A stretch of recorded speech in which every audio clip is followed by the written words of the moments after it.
Hi, welcome back to class 5 of Questions for God, and this is the last time that we'll be analyzing questions. And it's almost similar to last week. We talked about assumptions, but here the questioner makes different assumptions, but assumes that if the answer were more preferable, the world would be preferable. For example, so let's use the example we used last week. Why do bad things happen to good people? Now, we said about the assumption that things are happening bad and the person to whom it's happening is good. Let's assume those assumptions are correct. What's better? What's a better way of the world happening? And this is often what people don't really think through. Is they almost make wishes that in a world that I envisage, bad things would not happen to good people and good things would not happen to bad people. And that would be a utopian world that currently we don't live in. Is that a world you want to live in? So I don't know if people often think this through, is getting what you wish for. Would you want to live in a world where good things only happen to good people and bad things only happen to bad people?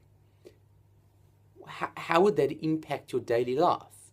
So you're going out and you have negative thoughts about someone, or you're about to speak gossip or slander about someone. And as you're about to do it, because bad things only happen to bad people, you get a very subtle reminder, or maybe not even a subtle reminder, a very harsh reminder that you're not allowed to do that because that's bad. And when you start giving charity, you can't see people get richly rewarded. Now, that sounds very positive, but how much free choice would you have in the world?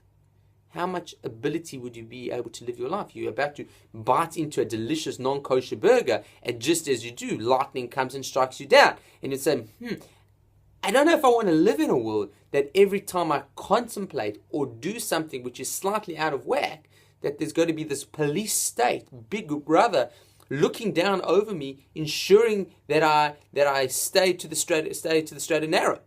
So before you start saying, God, why would bad things happen to good people? Say, all right, you God, what's a better way of it happening? And if you say, well, now that you think about it, bad things happen to good people might be a preferable alternative than bad things happening to bad people. So sometimes when we ask questions, we have to think through is, well, what would an alternative reality look like? And is that alternative reality preferable to the one I'm currently living in? Hope you've enjoyed. This has been the introduction to the course. Next week we get into the meat and potatoes. All the best. Bye.